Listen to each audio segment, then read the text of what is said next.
राजा की अनोखी परीक्षा, कौन बनेगी उसकी रानी।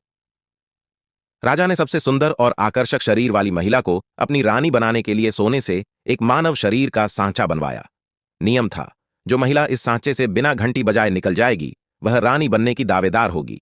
6 महीने तक देश विदेश से प्रतियोगिता चली और आखिरकार 3 महिलाएं चुनी गईं। 1. मिस्र की नागिन जैसी सुंदर एंजेला। 2. फारस की प्यारी राजकुमारी वांग एयर या 3. इस्तांबुल की साधारण लड़की शियोमी। तीनों सुंदरता और शरीर के मामले में बेजोड़ थीं, लेकिन रानी बनने के लिए दिमाग भी चाहिए था। इसलिए राजा ने उनकी बुद्धिमत्ता जांचने के लिए विद्वानों से कठिन सवाल पूछवाए। सभी ने अलग अलग लेकिन समझदारी भरे जवाब दिए, जिससे राजा बहुत खुश हुआ। फिर आई हिम्मत की परीक्षा। राजा ने 3 वाइन के गिलास एक मेज पर रखवाए। बताया गया कि तीनों में से एक गिलास में जहर है। 3 कैदियों को बुलाकर राजा ने उन्हें वाइन पीने को कहा। तीनों ने पी ली और जो बीच वाला कैदी था वो जहर से वहीं मर गया। अब तीनों महिलाओं को आंखों पर पट्टी बांधकर गिलासों को दोबारा मिला दिया गया। राजा ने कहा, जो मेरी रानी बनना चाहती है उसे इस जहरीली परीक्षा को पार करना होगा। मिस्र की राजकुमारी डर गई और प्रतियोगिता छोड़ दी।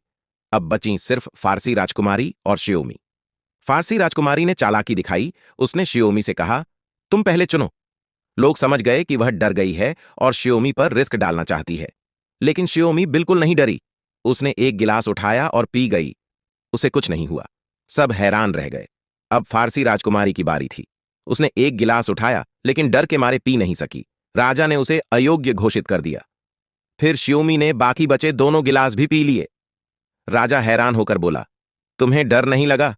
शियोमी मुस्कुराकर बोली, मुझे पता था आप वाकई जहर से किसी को नहीं मारेंगे। जो कैदी मरा था वो सिर्फ अभिनय कर रहा था। आप सिर्फ हमारा साहस और दिमाग देखना चाहते थे।